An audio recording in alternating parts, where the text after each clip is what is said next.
BNP মহাসচিব মির্জা ফখরুল ইসলাম আলমগীরের সঙ্গে সৌজন্য সাক্ষাৎ করেছেন ঢাকায় নিযুক্ত ইউরোপীয় ইউনিয়নের রাষ্ট্রদূত মাইকেল মিলার। সকালে গুলশানে বিএনপি চেয়ারপারসনের কার্যালয়ে এ সাক্ষাৎ অনুষ্ঠিত হয়। এ সময় চলমান নানা ইস্যুর পাশাপাশি দ্বিপাক্ষিক বিভিন্ন বিষয়ে আলোচনা হয়। বৈঠকে বিএনপির স্থায়ী কমিটির সদস্য আমির খসরু মাহমুদ চৌধুরী, দলের ভারপ্রাপ্ত চেয়ারম্যানের আন্তর্জাতিক বিষয়ক উপদেষ্টা হুমায়ুন কবির এবং চেয়ারপারসনের পররাষ্ট্রনীতি বিষয়ক বিশেষ সহযোগী উপদেষ্টা কমিটির সদস্য শামা ওবায়দ উপস্থিত ছিলেন।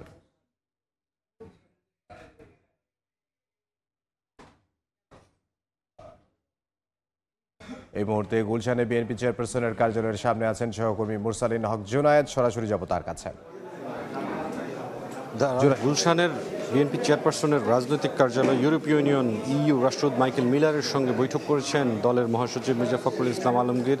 স্থায়ী কমিটির সদস্য আমির খসরু মাহমুদ চৌধুরী একটি ব্রিফিং করেন এই বৈঠকের পরে, এবং সেই ব্রিফিংয়ে আজকের যে বৈঠকের আলোচনার বিষয়গুলো সেগুলো তিনি তুলে ধরেন। এখন পর্যন্ত ইউরোপীয় ইউনিয়নের পক্ষ থেকে নির্বাচনকে এগিয়ে নেওয়ার জন্য তাদের পক্ষ থেকে যে প্রতিশ্রুতিগুলো রয়েছে সেগুলি আবারও পুনর্ব্যক্ত করা হয়েছে আজকের বৈঠকে। আমির খসরু মাহমুদ চৌধুরী উনি জানিয়েছেন, এবং যে বিষয়টি নিয়ে আলোচনা হয়েছে আরও যে মনোনয়ন প্রক্রিয়াগুলো আসলে কিভাবে হয়েছে এবং নির্বাচনের দিকে যেভাবে দেশে এগিয়ে যাচ্ছে সেসব বিষয় নিয়ে। তবে প্রশ্নোত্তরের পর্বে উঠে এসেছে সাম্প্রতিক দেশ জুড়ে যে আইনশৃঙ্খলা পরিস্থিতির যে অবস্থা চলছে সেই বিষয়টি নিয়ে কথা হয়েছে, এবং সেখানে আমির খসরু মাহমুদ চৌধুরী যে বিষয়টি বলেছেন যে এই ধরনের সন্ত্রাসী কর্মকাণ্ড করে নির্বাচনকে বাধাগ্রস্ত করা হবে এমনটা ভাবার অবকাশ তিনি দেখছেন না এবং তার দলও দেখছে না।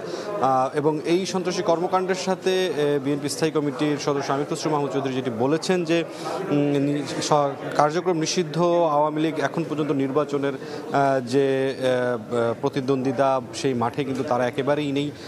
ফলে আওয়ামী লীগ পাশাপাশি যে কেউই আসলে এই সন্ত্রাসী কর্মকাণ্ডগুলো করতে পারে বলে তার ধারণা, এবং এই বিষয়ে তিনি বলেছেন যে আইনশৃঙ্খলা বাহিনীর পাশাপাশি সরকারকেও কিন্তু একটি শক্ত অবস্থানে যেতে হবে, আর যে উৎকণ্ঠার কোনো কারণ নেই এমনটাই মন্তব্য করেছেন আমির খসরু মাহমুদ চৌধুরী। এবং তিনি বলেছেন যে এই সারা দেশ জুড়ে যে নির্বাচনের যে উৎসাহ উদ্দীপনার কর্মকাণ্ড সেটি কিন্তু এগিয়ে যাচ্ছে, এবং জানাতে চাওয়া হয়েছে যে বিদেশিদের পক্ষ থেকে আসলে সাম্প্রতিক যে আইনশৃঙ্খলা পরিস্থিতি চলছে তা নিয়ে কোনো আলোচনা হয়েছে কিনা। জবাবে আমির খসরু মাহমুদ চৌধুরী তিনি কিন্তু বলেছেন যে বিদেশিদের পক্ষ থেকে তেমন কোনো উৎকণ্ঠা নেই, তবে বারবার আসলে যে বিষয়টি বিএনপি সরকারের দৃষ্টি আকর্ষণ করছে যে আইনশৃঙ্খলা বাহিনীর পক্ষ থেকে আসলে শক্ত অবস্থানের দিকে যেতে হবে।